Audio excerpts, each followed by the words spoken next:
नमस्कार दोस्तों। कई बार क्या होता है कि हम देखते हैं कि जो लोग माउंट आबू आते हैं और कुछ समय यहाँ रह कर जाते हैं, ऐसे काफ़ी सारे लोगों से मेरी बातचीत हुई।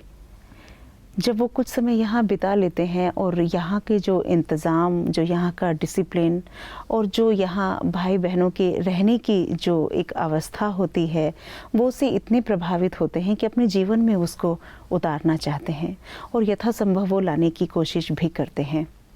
लेकिन जब वो वापस अपने प्लेटफॉर्म पर जाते हैं, अपने वर्क प्लेस पर जाते हैं, अपने घरों में जाते हैं, तो कुछ दिन तो वो उस दिनचर्या को जीते हैं, लेकिन धीरे धीरे वहाँ का जो माहौल है उनको इतना प्रेशराइज करता है कि उनको वापस उस दुनिया में लौट जाना पड़ता है। वो काफ़ी लंबे समय तक उस चीज़ को, दिनचर्या को अपने साथ लेकर नहीं चल सकते। फिर उनके अंदर एक अपराध बोध, एक गिल्ट जन्म लेता है कि मैंने भगवान से ये शपथ ली थी या भगवान के घर मैंने ये कसम खाई थी कि भगवान मैं अब अपना जीवन ऐसे जीना चाहूँगा, लेकिन मैं जी नहीं पा रहा हूँ। और वो जो एक गिल्ट है वो उनको तंग करता रहता है। मैं ये प्रश्न आज हमारे मेहमान बीके कविता दीदी उनके साथ रखना चाहती हूँ। दीदी ओम शांति। ओम शांति। जैसा कि दीदी मैंने कहा कि जो भी लोग यहाँ माउंट आबू मधुबन आते हैं, यहाँ की व्यवस्था को देखते हैं, जैसे खुद भी मैं माउंट आबू आती हूँ तो मैं यहाँ की व्यवस्था देखती हूँ, तो ऐसा लगता है कि ये जीवन जीने का कितना सुंदर तरीका है, हमें भी अपना जीवन ऐसे ही जीना चाहिए। लेकिन जब हम वापस अपने घरों पर जाते हैं, अपने वर्क प्लेस पर जाते हैं या अपने उन लोगों के बीच में जाते हैं जिनके साथ हम अभी तक जीते आ रहे थे, अब हम एक नई दिनचर्या उनके बीच में जब लेकर जाते हैं, हम बहुत कोशिश करते हैं कि इस दिनचर्या को अपने जीवन में हमेशा के लिए रखें। लेकिन कुछ समाज का ऐसा प्रभाव रहता है, कुछ हमारी खुद की, या मैं समझती हूँ कि हमने उतनी परिपक्वता से उस बात को नहीं अपने मन में धारण किया होता। हम धीरे धीरे उसी परिवेश में ढलने लग जाते हैं और फिर उसके बाद हमारे अंदर एक गिल्ट जन्म लेता है, एक अपराध बोध कि वो जीवन कितना सुंदर था और मैंने भगवान के घर में कसम खाई थी कि मैं अब हमेशा वैसे ही जीवन जीऊँगी, और हम नहीं जी पाते।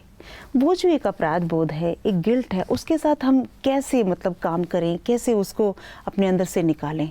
बहुत ही अच्छा सवाल है जी। सर्वप्रथम तो अपने को ये समझना है कि जब हम यहाँ से जाते हैं, यहाँ का वातावरण, यहाँ का भोजन, जी, यहाँ का जो रहन सहन है, सचमुच वाकई बहुत अच्छा है जी, और ज़िंदगी को छू जाने वाला है। लेकिन जब हम वर्क प्लेस पर अपने जाते हैं तो हम उसको अपना निजी जो समझते हैं कि ये मेरा स्थान है, ये न समझे। परमात्मा ने हमें एक बहुत अच्छी शिक्षा दी जी, कि हम हमेशा ये समझे कि दुनिया में हम मेहमान बनकर के ही आए हैं। ये दुनिया ही हमारे लिए एक मेहमान नवाजी है। तो जब हम यहाँ पर आए हैं तो ये न समझे कि सब मेरा। जब हम परमात्मा के घर हम रहना शुरू करते हैं तो सब कुछ परमात्मा की देन है, ये समझ करके चलते हैं। लेकिन जब दुनिया में लोग आते हैं, जाते हैं, तो वो अपना समझ लेते हैं कि मेरा ऑफिस है, मेरा घर है, मेरे रिश्तेदार है। तो जब हमको अच्छी शिक्षाएं मिलती है तो हम लोगों के साथ शेयर करें। जैसे मान लीजिए कि हम दूसरों के साथ रहन सहन बातचीत करते हैं तो उनका जो व्यवहार होता है दुनियावी लोगों के साथ ही रहता है, लेकिन जब परमात्मा की शिक्षा लेकर के जो ज्ञान से चलते हैं वो उनके आधार से चलते हैं। तो हमारा बोलना, जैसे मान लीजिए किसी ने हमको कुछ कह भी दिया तो आज क्या करती है, आपने मुझे ऐसे क्यों कहा, तो उसका जवाब बड़े गलत तरीके से देते हैं जी। लेकिन परमात्मा हमें ये सिखाते हैं कि कोई आपको गाली भी देवे लेकिन आप फिर भी उनको मीठे बोलो।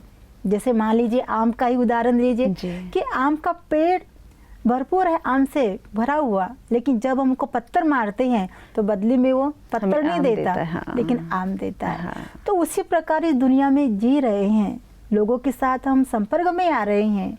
दुनिया हमें चाहे कुछ भी बोले लेकिन हम उसको फिर भी सम्मान दे, उनको प्यार दे, उनको पालना दे, शिक्षा देवे। अगर दुनिया में हम जाते हैं तो लोग ऐसे करते वो करते करके हम उनको देखा देखी हम सीख भी जाते, करने भी लगते हैं, लेकिन कहीं ना कहीं अपना मन गिल्टी क्यों करता है, क्योंकि धीरे धीरे हमारे संस्कार में परिवर्तन आ जाता है, भगवान के ऊपर से हमारा निश्चय उठ जाता है। हम ये भूल जाते हैं कि जिस परमात्मा ने हमें इस दुनिया में भेजा है इतनी सुख और शांति भरे जीवन जीने के लिए हमें आए थे, लेकिन धीरे धीरे लगता है कि इस संस्था के ऊपर विश्वास उड़ जाता है, परमात्मा के ऊपर से निश्चय उड़ जाता है। फिर बाहर की दुनिया में जाते हैं तो दुख मिलता है, धोखा मिलता है, फिर वह दुख अशांति लेकर के जीते हैं, फिर अपने आप को बोझ महसूस करते हैं, कहते हैं कि ये दुनिया से तो मर जाना ही अच्छा है। तो कहीं ना कहीं हम ये सोचते हैं कि जैसे कर्म मैं करूँगा मुझे देखकर सब करेंगे।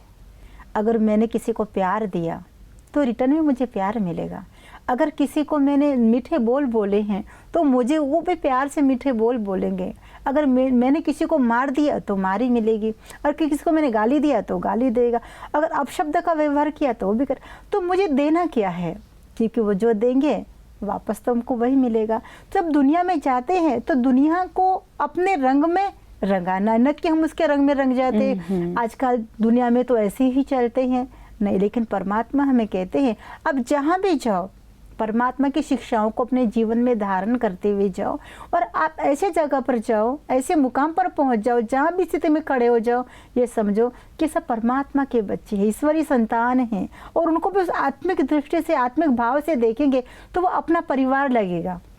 वो ये नहीं लगेगा कि मैं कहाँ पर आ गया हूँ, इनके जैसे मुझे बनना पड़ेगा। नहीं, आप उनको प्यार दो, सम्मान दो, रिस्पेक्ट दो, रिगार्ड दो, तो आपको बदले में वही मिलेगा। तो कभी आपका मन विचलित नहीं होगा, मन दुखी नहीं होगा।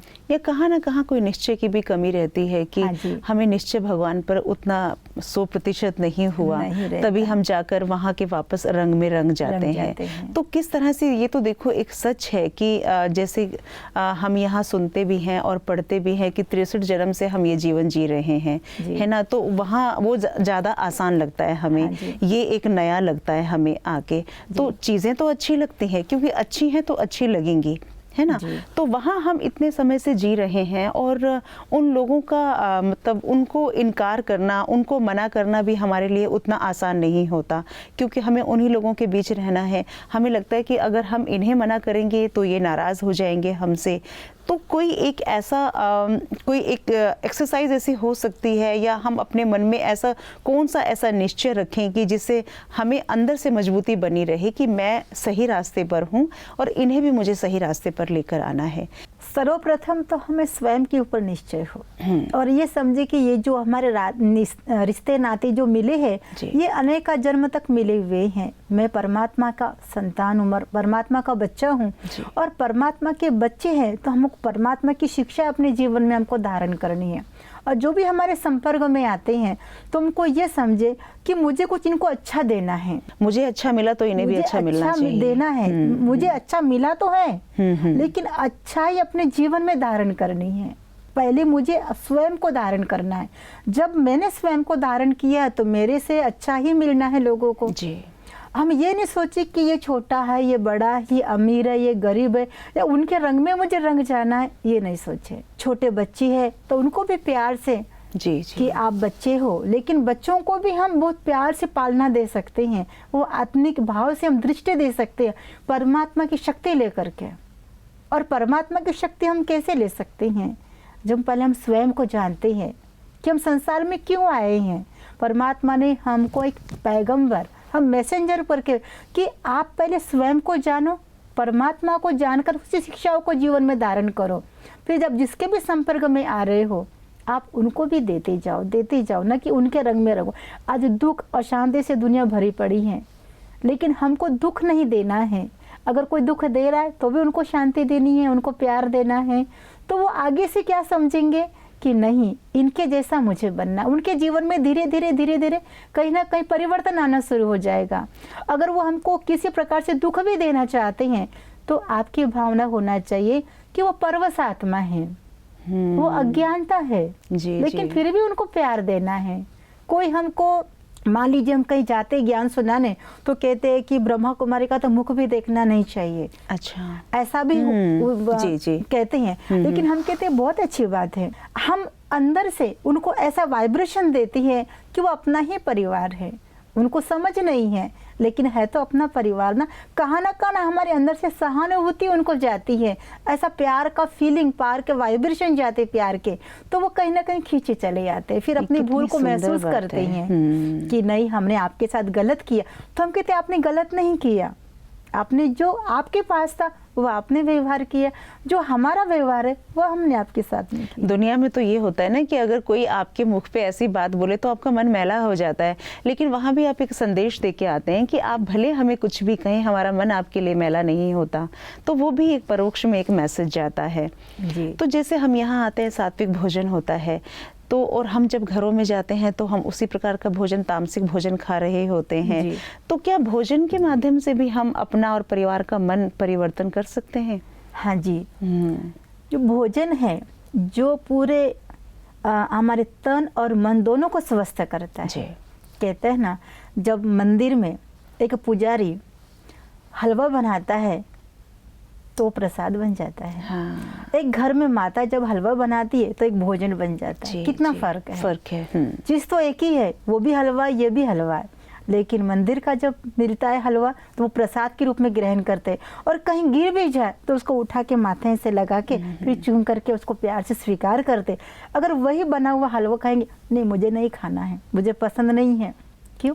क्योंकि वो वाइब्रेशन, वो मन के संकल्पों में वो परिवर्तन आ गया, क्योंकि उसमें परमात्मा की याद की शक्ति उसमें समा गई। तो वो जो भोजन नहीं रहा, वो प्रसाद का हो गया।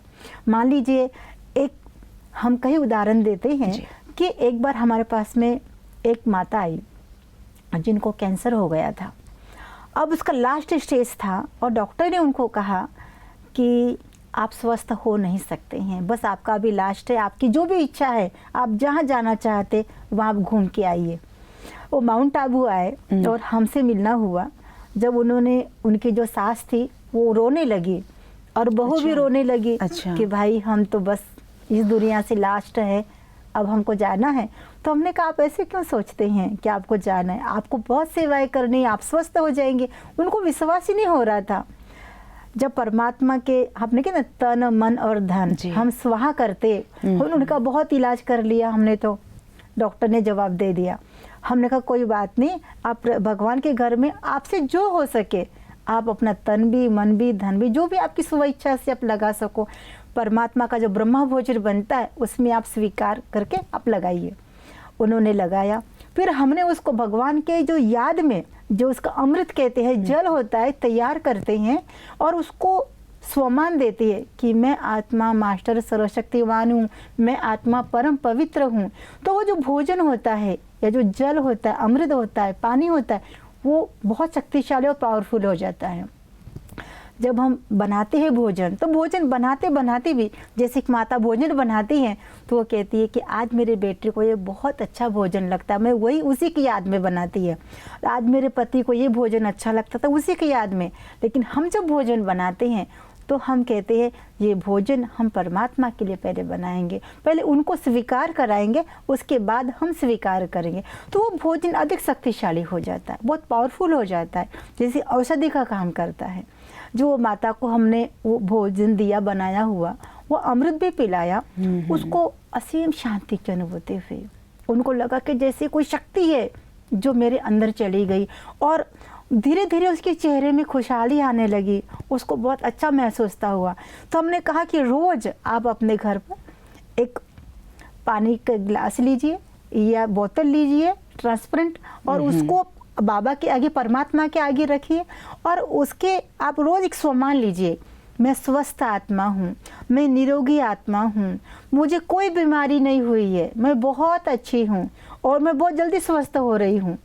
आप ये रोज़ संकल्प कम से कम 21 दिन तक आप सुबह 4 बजे उठ करके ध्यान कीजिए। उस पानी को देखते हुए परमात्मा का चिंतन कीजिए कि मैं एक आत्मा हूँ, मैं आत्मा बहुत शक्तिशाली हूँ, बहुत पावरफुल हूँ, और जो भोजन में भी वही शक्ति जाएगी। फिर वो भोजन को आप ग्रहण भी कीजिए और जो पानी को रखा है उसको भी स्वीकार कीजिए। लेकिन जैसे हम भक्ति मार्ग में हम लिखते हैं ना, रोज़ लिखते थे ओम नमः शिवाय, ओम नमः शिवाय, या राम राम 1000 बार डायरी में लिखते थे। आज से आप डायरी में एक बात जरूर लिखना कि मैं आत्मा बहुत शक्तिशाली हूँ, बहुत पावरफुल हूँ और मैं स्वस्थ आत्मा हूँ। आप जितना चाहे लिख सकते हो दिन भर में, जी। आप लिखते रहिए और मन को हमेशा हल्का रखिए, खुश रखिए कि मुझे बहुत जीना है, मुझे बहुत अच्छे अच्छे कार्य करने, मुझे बच्चों के लिए जीना है, अपने घर के लिए जीना, अपने परिवार के लिए जीना है। अगर मुझे कुछ हुआ तो इनका क्या होगा। और आप जहाँ घूमना चाहे घूमिए, आप जो खाना चाहे वो खा लीजिए, लेकिन परमात्मा का चिंतन दिन भर चलते रहे कि मैं स्वस्थ आत्मा हूँ, मैं बहुत पावरफुल आत्मा हूँ। उन्होंने कम से कम 1 महीने तक ये चिंतन किया और भोजन बना करके भगवान को स्वीकार कराया, फिर खुद भी उन्होंने स्वीकार किया।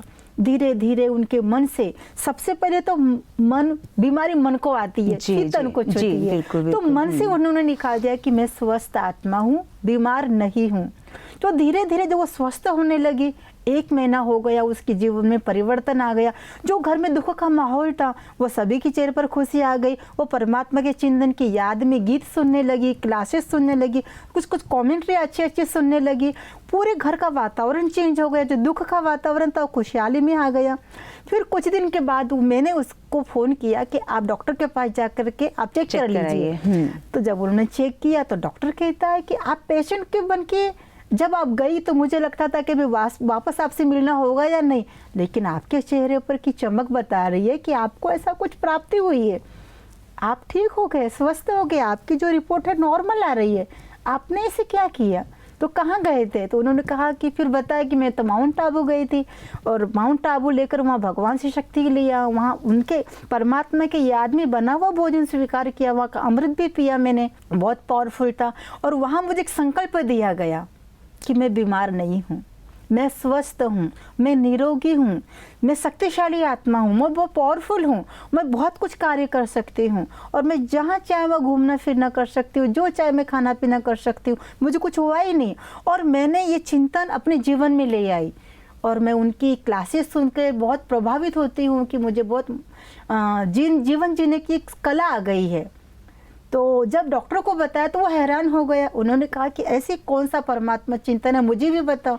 तो उन्होंने मुझे फ़ोन किया तो मैंने कहा कि हमारा जो सर्जन है सुप्रीम सर्जन, स्वयं भगवान है, स्वयं परमात्मा है। उनकी शिक्षाओं को अपने हम जीवन में धारण करते हैं और उनके याद में बनाया हुआ भोजन हम जब खाते हैं तो अधिक शक्तिशाली हो जाते हैं, हमारा तन मन सब स्वस्थ हो जाता है। कितनी सुंदर बात है ना, उन्होंने अपने मन को भी एक नए तरीके से सोच दी, है ना, और एक नई सोच को उन्होंने सोचना शुरू किया और उसका फिर उस पे तन पर भी उनके प्रभाव आया।